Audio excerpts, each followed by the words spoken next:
Gandang umaga po sa ating lahat.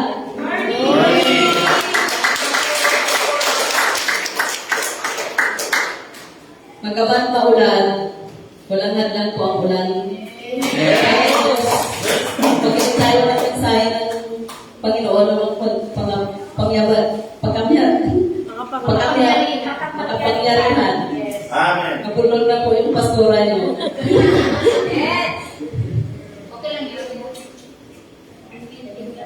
Kumusta po? Kasi sabi nga, super time po, di ba po? Pero ano po nangyari? Wala po kasi ang ating Diyos makapangyarihan sa lahat. Amen. Dito po tayo. Bakit? Tatanong po kayo. Bakit pa dito po kayo? Para kay Lord. Para marinig na ang mensahe ng Diyos makapangyarihan sa lahat. Po. Kasi sabi nga, malamig, masarap matulog. Diba? Minsan, di ba, inaisip na maglalaba ako kasi linggo ngayon.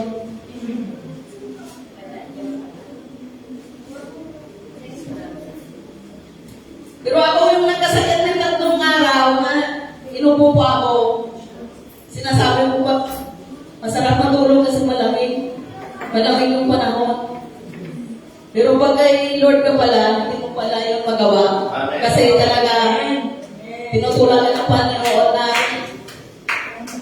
ibigay mo ang oras sa akin. Di ba? Lahat tayo may oras sa Panginoon.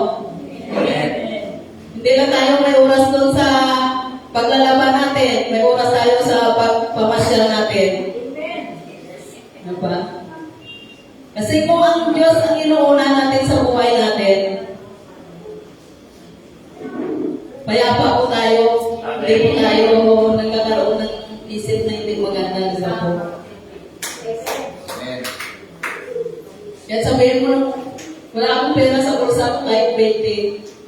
Mag-worship po tayo kay Lord. Amen. Pinaka-best natin na mag-worship natin po ang Panginoon sa buhay natin. Amen po? Amen. Magandang umaga po kay Pastor Van at saka kay Pastor Abel po at sa mga nakasubaybay po sa ating FB Live. Maraming salamat po. Siyempre, hindi ko po makalimutan kasi mensahe po ng Panginoon. Last Sunday po, sino nakaalala ng mensahe ng Panginoon? Ang mensahe ni Pastor Dario.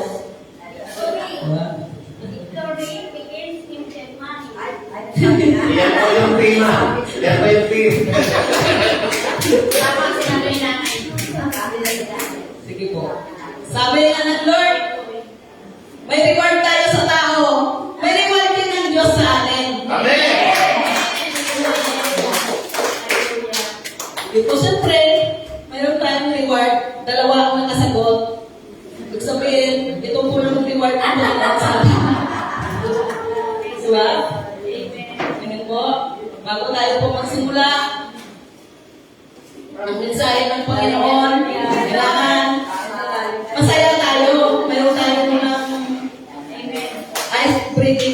ice breather ba tawag noon? Yes. Diba? Maganda talaga. Kasi yung mga anak ng Diyos, masaya lagi, hindi nalulungkot kahit may problema. Amen.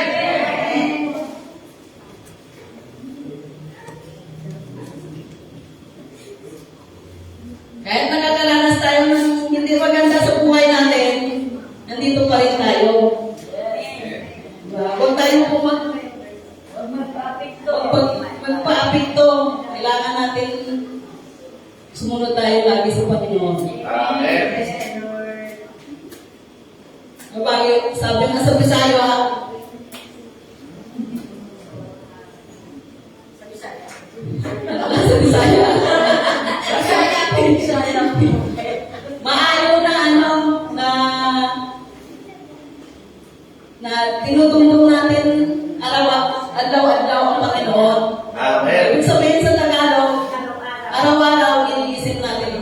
sa buhay natin. Irming ka na muna, ang Diyos. Adlaw-adlaw. Tama po, Nay. Adlaw-adlaw. Sa amin, sa Waray, ayaw paghingalimti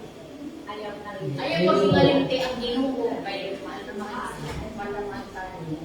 Amen. Tama po yun. Hindi natin makalimutan ang Ginoo. Tama po yun kasi mas marami yung Bisaya dito sa atin sa Tagalog. Waray kasi yung sinabi ko, Waray. Opo. Pero sinanay, Waray upay. Waray upay. Hindi, may upay na eh. Mabalik ka rin ko na. Di ba dati Waray upay? May upay. Kasi, hindi mo naman buhat ato. Sige po, tumayo tayo. Palagpagan natin ng mas lakang natin ng Panginoon sa buhay natin. Kasi kahit sumabas nyo, andito po tayo. Pinadala na tayo ng Panginoon. Salamat po sa isang kapatiran na pinadala ng ating Diyos. Taas mo pa, sister, yung kamay mo. Palagpagan natin ang Panginoon sa buhay natin. Po, pwede na tayo makaupo para hindi tayo makatulog. Exercise mo. Exercise na tayo.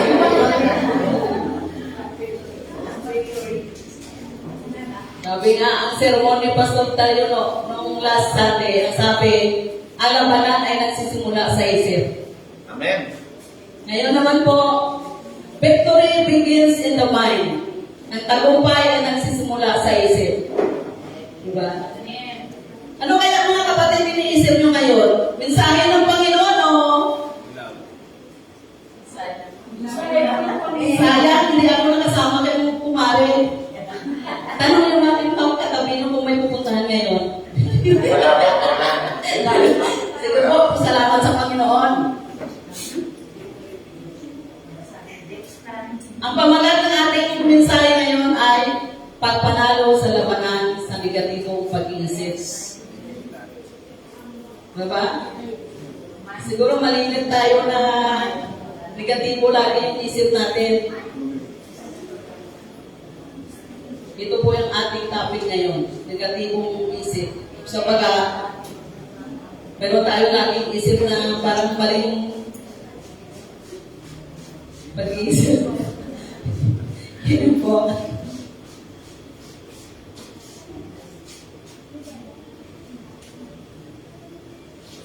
Sige po, tumayo tayo at manalangin. Sige po natin ating mga kapatid. Panginoong Diyos, maraming salamat po sa araw na ito. Salamat sa buhay, lakas at pagkakataon na kami ay muling makapakinig ng iyong salita. Panginoon, buksan mo ang aming puso at isipan. Alisin mo ang takot, pag-alaala, pagdududa, at anong negatibong kaisipan na pumipigil sa amin. Upang maranasan ang iyong kapayapaan at tagumpay. Banal na Espiritu, ikaw po ang manguna sa aming pag-aaral. Turuan mo kami kung paano manalo sa labanan sa aming isip. Ipaalala mo sa amin na hindi kami talunan. Amen. Hindi kami pinabayaan. Hindi kami nag-iisa sapagkat si Kristo ang aming lakas at tagumpay. Sa pangalan ni Jesus, ang lahat ay magsabi ng Amen.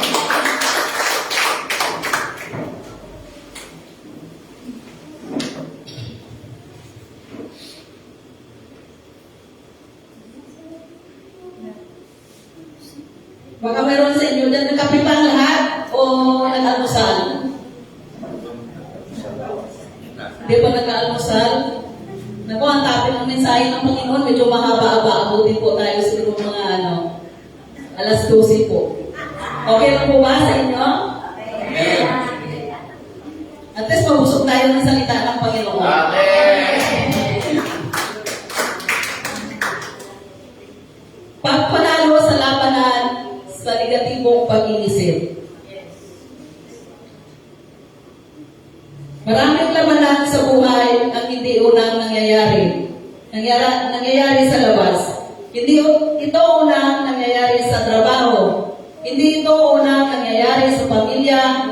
Hindi ito unang nangyayari sa simbahan. Hindi ito nangyayari sa pera o sa katawan. Maraming labanan ang unang nangyayari sa loob sa ating isipan. Bago sumuko ang isang tao, madalas natalo muna siya sa kanyang negatibong isip. Bago matakot ang isang tao, mayroong pumasok muna ang kaisipan ng panganib.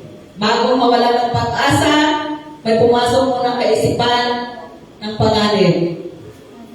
Bago mawala ng pag-asa, may pupasok muna ang negatibong pag-iisip at kasinungalingan na nagsasabi, wala na nangyayari sa buhay mo. Kaya ang mahalaga ang mensahe nito, kung gusto natin manalo sa buhay, kailangan natin matutong manalo sa ating isip. Amen po? Malapakan po natin ang ating Panginoon.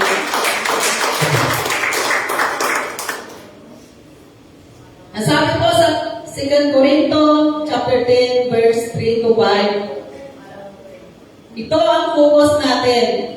Pag sa mga kanlungan ng takot, pagdududa at negatibong isip, nagsisimula ang tagumpay kapag pinapalitan natin ang negatibong pag-iisip na katotohanan ng Diyos. Kailangan pinapalitan natin ang negatibong pag-iisip ng katotohanan ng Diyos. Kailangan kailangan katotohanan ng Diyos. Hindi lagi tayo negatibo. Tinatalo yung isip natin lagi ng negative.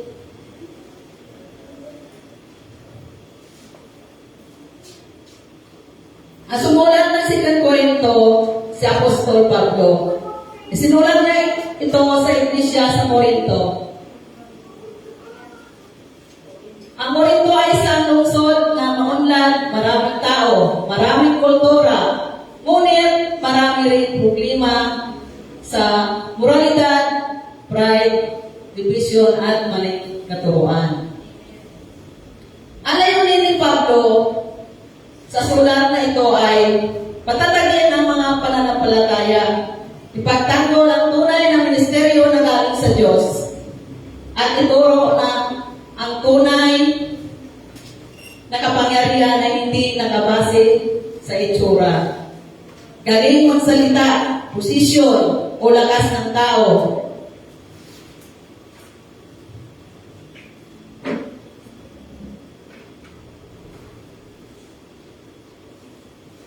Ang tunay na kapangyarihan ay nanggagaling sa Diyos. Di ba? Hindi doon sa itsura, di doon sa galing magsalita, o posisyon, o lakas ng tao. Ang kapangyarihan ng Diyos, ang kapangyarihan ay nanggagaling sa Diyos. Sa 2 Corinto chapter 10 verse 3 to 5, ipinakita ni Pablo na ang buhay Kristiyano ay may spiritual na labanan. Hindi ito simpleng away ng tao laban sa tao. Hindi ito simpleng emosyonal, problema lamang ng mga maling kaisipan, maling paniniwala, at strongholds o kuta sa isip na kailangan basakin sa pamamagitan ng kapangyarihan ng Diyos. Diba yung mga maling akala natin lagi sa isip natin, tama. Yun po.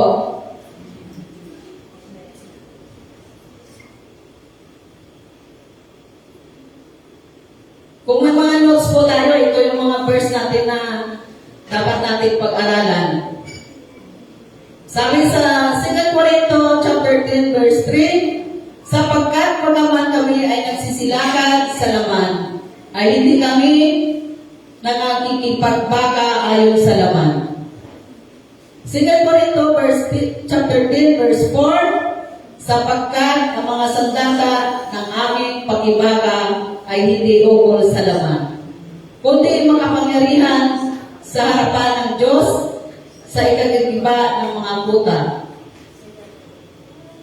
2 Corinto chapter 10 verse 5, na siya gumigiba ng mga maling akala at ng bawat bagay buhay na mataas, na nagmamataas laban sa karunungan ng Diyos at bumibihag sa bawat pag-iisip sa pagtalima kay Kristo. Sabi ni Pablo, bagaman kami ay nagsisilagad sa laman, ibig sabihin po, tayo ay nabubuhay sa mundo ito. May katawan tayo, may trabaho tayo, may pamilya tayo, may problema tayo, may sakit, pagpagod, stress at pagsubok. Ngunit sabi niya, hindi kami nakikipagbaka ayon sa laman. Ang tunay na labanan ay hindi lamang pisikal. Hindi lamang ito tao laban sa tao. Hindi lamang ito sitwasyon laban sa atin. May labanan sa isip at spiritual. Kaya sinabi sa verse 4, ang mga sandata ng aming pagkikibaka ay hindi ukol sa laman. Hindi sapat ang sariling talino, sariling lakas, sariling paraan, o sariling emosyon. Ang mga sandata ng Diyos ay mas makapangyarihan. Una po, ang panalangin. Bakit? Kahit anong pagsubok, di ba, una panalangin tayo lagi. Amen. Pangalawa, Biblia, salita ng Diyos. Lagi tayo nakabuklat ng Biblia. Kasi salita ng Diyos. Amen. Pananampalataya. Pagsunod kay Kristo. Pagsamba. Pagpamatawad. Pagtitiwala sa Panginoon. Lahat na bagay, pagtitiwala sa Panginoon. Amen.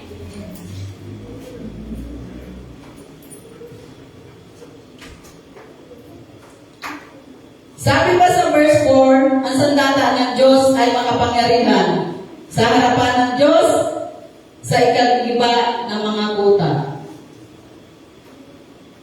Ano ang kuta? Ang kuta ay paraang matibay na pader.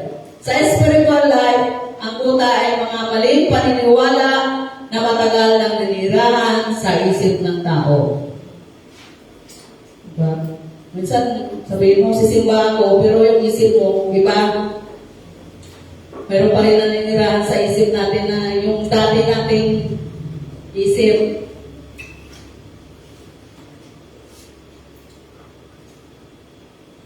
Halimbawa, kung minsan, naiisip natin, hindi na ako magbabago. Wala nang pag-asa ang buhay ko. Hindi ako karapat-dapat patawarin. Lagi na lang akong talo. Kasi bakit tayo laging talo? Kasi wala po tayo sa Panginoon. Iba yung iniisip natin. Hindi ako mahalaga. Mahalaga tayo sa Panginoon kasi bakit nandito po kayo? Amen. Amen. Huwag natin sabihin na wala tayong halaga sa Kanya.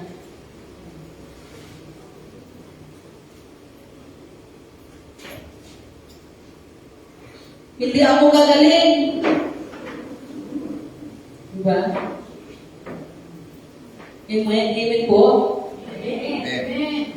Huwag natin isipin na hindi tayo gagaling. Ilagay natin lagi ang Panginoon sa ating isip.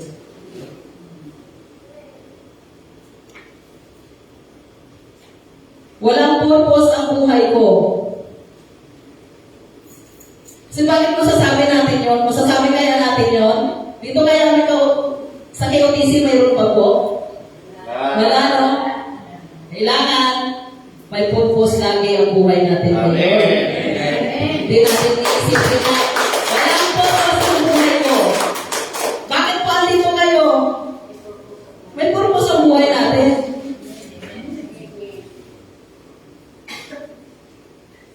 Ang mensahe ng Diyos, makapangyarihan sa lahat. Ako po, nagsasalita lang. Dideliver ko lang ng salita salita ng Panginoon sa inyo, pero ang Diyos ang mga pangyarihan sa lahat. Amen. Amen po? Amen. Palakpakan po natin.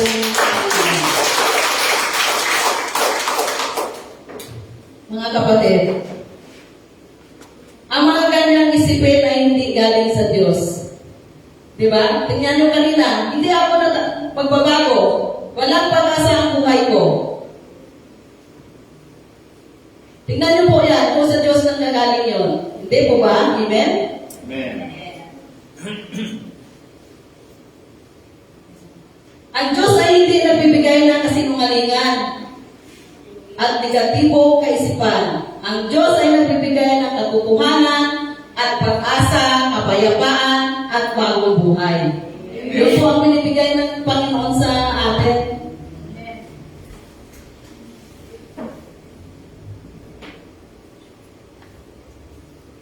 Minsan po nakaupo tayo dyan eh. Iniisip natin na hindi natin alam kung nakikinig tayo ng mensahe ng Diyos o nagpunta lang tayo para makita tayo ng ibang kapatiran natin na dyan ako nakaupo.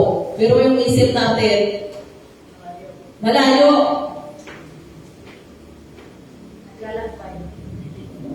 Amen po. Kailangan natin, pakinggan natin ang mensahe ng Diyos. Amen. Hindi po kayo doon titingin sa pastor na nagsasalita. Ang mensahe ng Panginoon ang pakinggan nyo. Hindi ako po. Amen po? Amen. Palakpakan po natin ang Panginoon.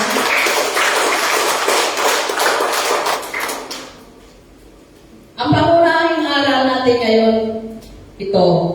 Ang tagumpay ay nagsisimula kapag pinalitan natin ang kasinungalingan at negative mindset ng katotohanan ng Diyos.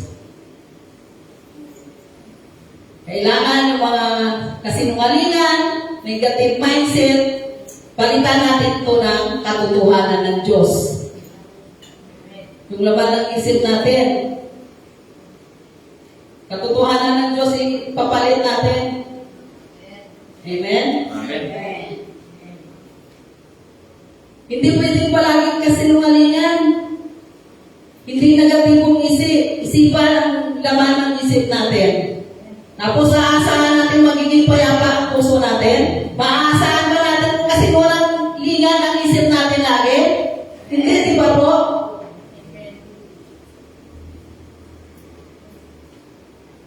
Kung araw-araw natin pinapakinggan ang takot, lalakas ang takot. Kung araw-araw natin pinapakinggan ang doubt, lalakas ang doubt. Pagdududa, pag-iinala.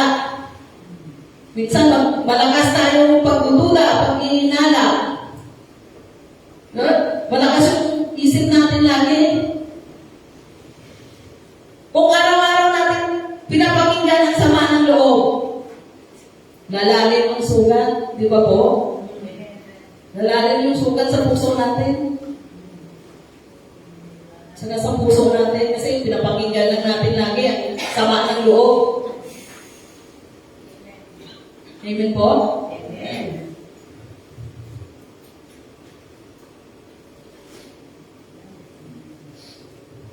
Ngunit kung araw-araw natin pinapakinggan ang salita ng Diyos, lalakas ang ating pananampalataya. Amen.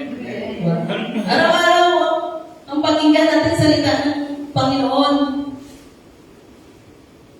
Kasi lalakas ang ating pananampalataya.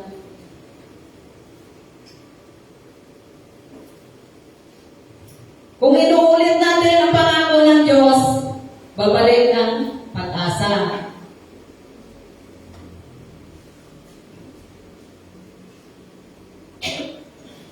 Kung isinusuko natin kay Kristo ang ating isip, darating ang kapayapaan. Isuko natin kay Kristo ang ating isip, at darating ang kapayapaan. Amen. Lagi tayong mapayapa yung isip natin.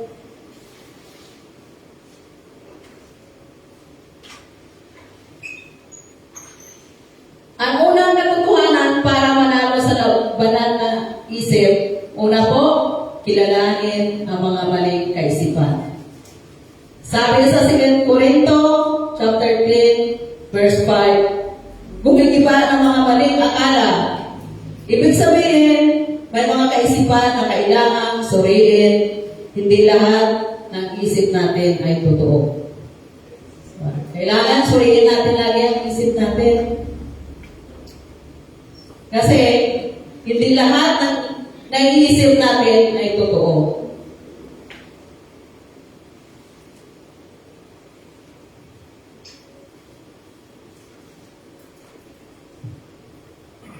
Hindi porme pumasok sa isip mo, galing na iyon sa Diyos. Hindi porme nararamdaman mo, iyon na ang final truth. May mga isipin na galing sa takot, may isipin na galing sa sugat, may isipin na galing sa pride, may isipin na galing sa kaaway, may isipin na galing sa nakaraang buhay.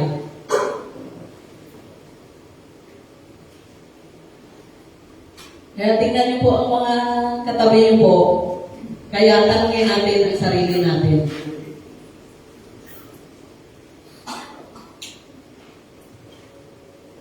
Ang iniisip ko ba ngayon ay nagtutulak sa akin papalapit sa Diyos o palayo sa Diyos?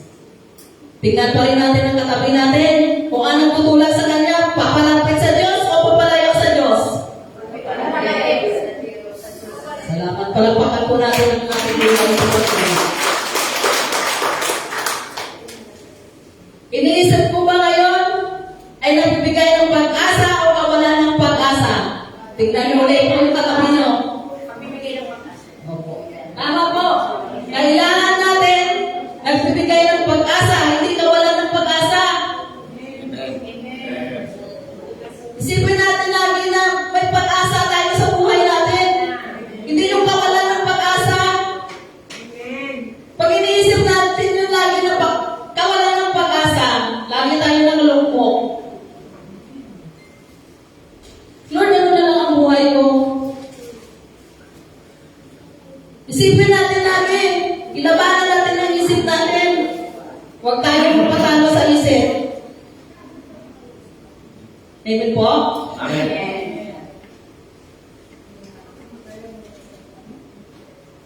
Ang iniisip mo ba ngayon ay ayon sa salita ng Diyos o ayon lamang sa emosyon ko? Sige, tingnan natin yung katabi natin ulit.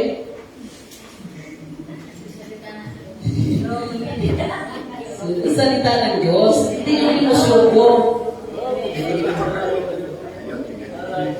Wala namang tao na hindi nag-emosyon. Siyempre, ayon sa Diyos, hindi yung emosyon natin. Kapag sinabi ng isip mo, wala kang kwenta. Sagutin mo, hindi totoo yan. Ako ay nilikha ng Diyos at mahalaga sa Kanyang paningin. Amen. So, ganun po tayo. Pag may pumapasok sa isip natin, sabihin mo, sagutin mo, hindi totoo yan.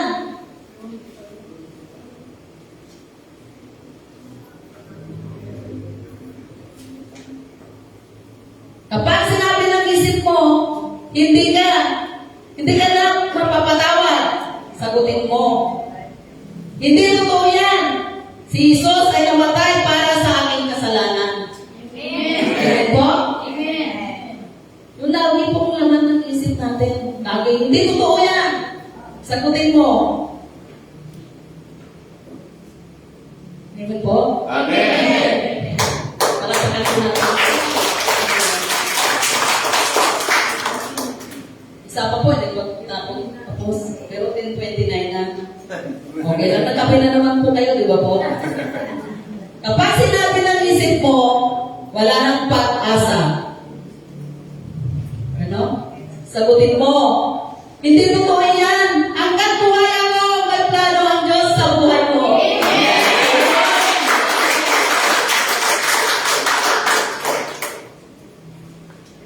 Hindi mo kailangan tanggapin ang bawat kakalan na pumapasok sa isip mo. May karapatan kang sabihin, hindi yan galing sa Diyos. hindi ko yan tatanggapin. Tama po? Amen po? Kasi minsan may pumapasok sa isip natin, akala mo tama po yun. Yung pala mali.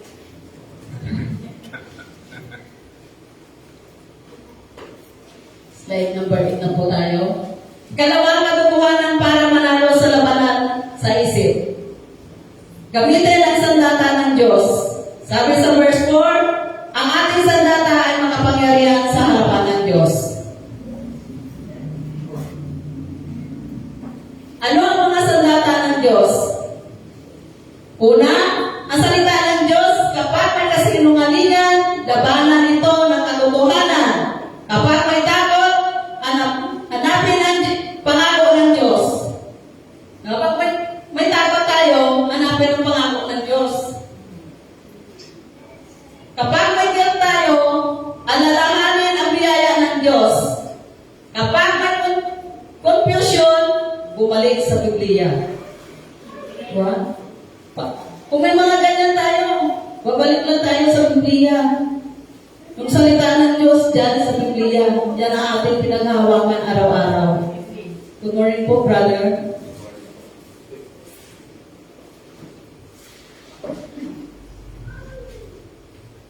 Ikalawang panalangin. Ang panalangin ay hindi huling opsyon. Ito ay unang sandata. Kapag magulo ang isip, ano gagawin po natin? Salamat. Manalangin tayo sa Panginoon. Kapag mabigat ang puso, kapag hindi mo alam ang gagawin, manalangin tayo sa Panginoon. Puro manalangin tayo, manalangin. Sabi nga ni Pastor Dario, Pastora, malakas, super typhoon. Bahala na si Lord. Diba? Tingnan niyo po andito sila. Sabi may super typhoon. Diba? Makapangyarihan, napakabuti ng Diyos natin kasi makapangyarihan sa lahat.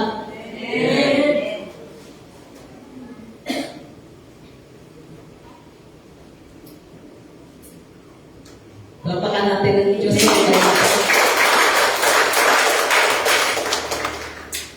Ang ikatlong pagsamba. Ang worship ay nagpapaalaala kung sino ang Diyos. Kapag tinitingnan mo lang ang problema, lumalaki ang problema. Pero kapag sinamba mo ang Diyos, naalaala mo na mas malaki ang Diyos kaysa problema. Kahit anong problema, anong malaking problema mo, lampas mo yan sa anong problema mo yun, mas malaki ang Diyos natin. Amen?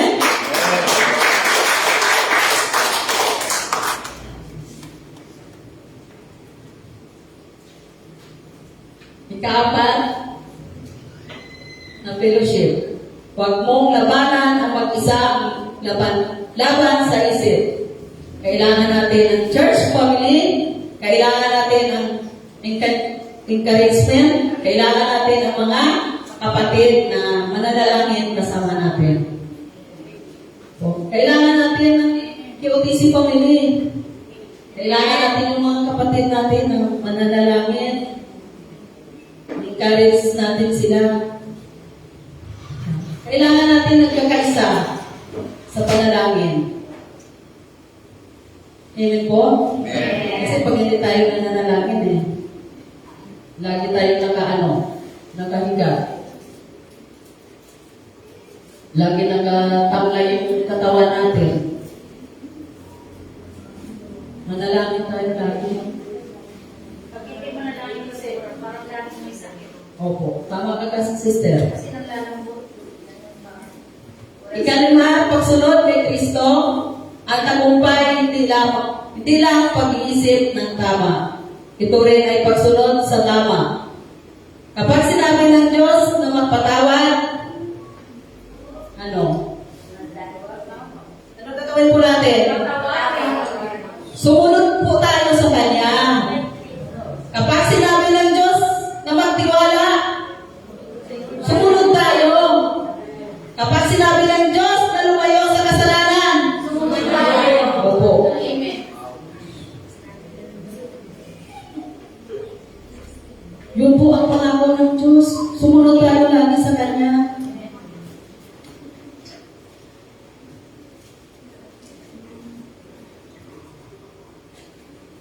Tatlong katotohanan para manalo sa labanan sa isip. Binagi ng bawat pag-isip sa pagsunod kay Kristo. Sabi nga po sa 2 Corinto chapter 10 verse 5, bumibihag sa bawat pag-isip sa pagtalima kay Kristo.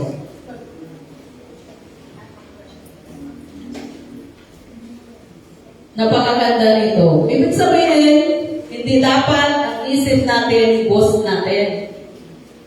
Ang dapat bawat pag-iisip sa pagtalima ay nakasentro kay Jesus. Lagi tayo nakasentro kay Jesus. Amen po? Amen. Mga kapatid, ang laban na isip ay totoo. May mga panahon na isang lingkod ng Diyos, leader, member, pastor, worker, o pamilya ay dumadaan sa takot, pagod, kalungkutan, at pagdududa. Ngunit tandaan natin, hindi tayo pinabayaan ng Diyos. Amen. Kahit anong pagod natin, kahit anong kalungkutan at pagdududa, hindi tayo pinabayaan ng Diyos. Kahit anong bagay, ang Diyos, andyan ang Diyos sa katabi natin, hindi tayo pinababayaan.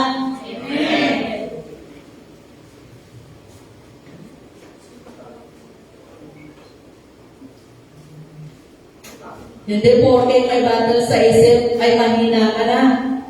Hindi porke may kwenta sa ka ay wala ka ng faith. Ang ibig sabihin lamang ito ay kailangan mong dalhin ang bawat tut kay Kristo. Tama po? Amen po? Lahat po yan dalhin natin kay Kristo. Si Jesus ang ating tagapagaling. Si Jesus ang ating kapayapaan. Si Jesus ang ating katotohanan.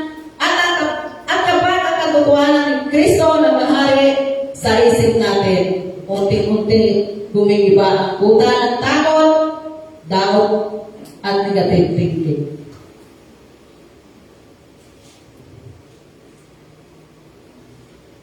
Kailangan kay Kristo lang natin. Kay Kristo lang tayo.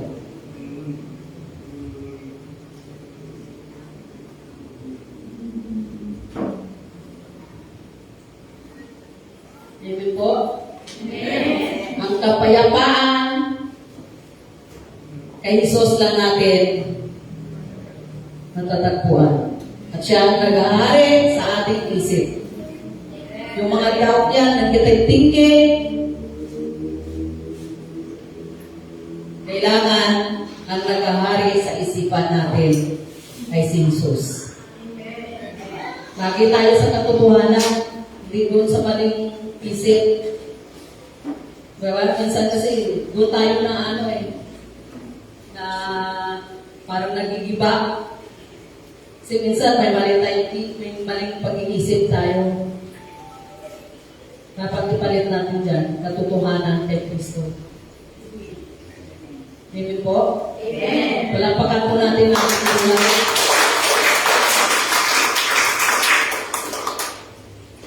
Masaya na tayo kasi conclusion na po eh.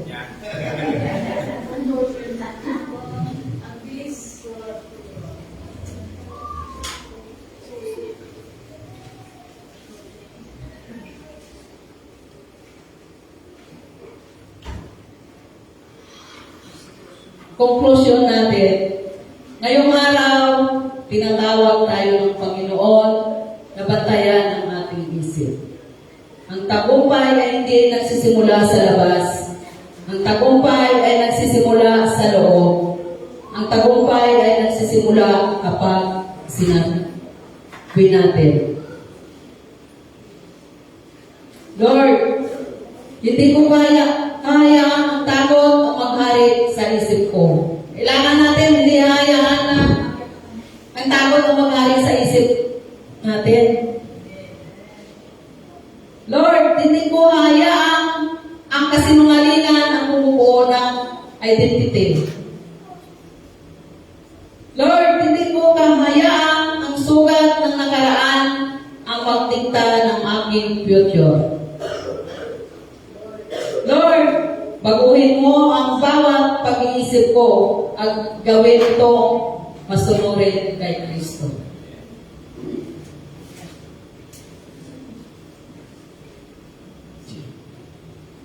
Mga kapatid, sa pangalan ni Jesus, pwedeng manalo ang iyong isip. Amen.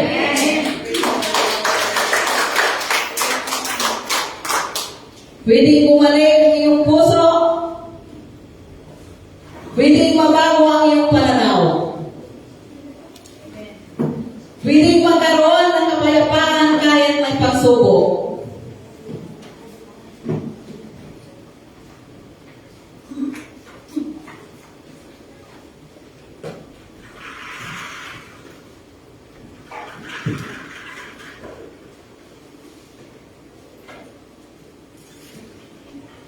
Sabi sa konklusyon ko, pwede magkaroon ng kapayapaan kahit may pagsubok. Ha? Pwede tayo magkaroon ng kapayapaan kahit may pagsubok tayo. Amen po? Ang tagumpay ay nagsisimula sa isip. At ang isip na kasugo kay Kristo ay isip na pinag-aarian ng kapayapaan, katotohanan, at pag-asa. Yun po ang nag-ahari sa ating isip. Amen po? Amen. Palakpakan po natin ang Panginoon.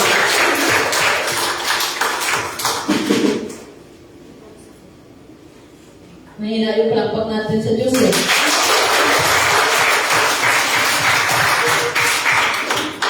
Po, tumayo tayo at manalangin po tayo. Ipipin po natin ang ating mga mata.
Panginoong Isus, maraming salamat sa iyong salita. Salamat dahil tinuturuan mo kami na manalo sa labanan sa aming isip. Patawarin mo kami. Maraming beses ay pinakulaan namin ang takot, pagdududa, galit, at kasinungalingan kaysa iyong katotohanan. Ngayon, sinuko namin sa iyo ang buong buhay. Ibahin mo ang anumang una ng takot, anxiety, bitterness, doubt, at negative thinking. Palitan mo ito ng pananampalataya, pag-asa, kapayapaan, at katotohanan. Tulungan mo kami bihagi ang bawat pag-iisip sa pagsunod kay Kristo. Pagarian mo ang aming isip araw-araw. Sa pangalan ni Jesus, kami ay nananalangin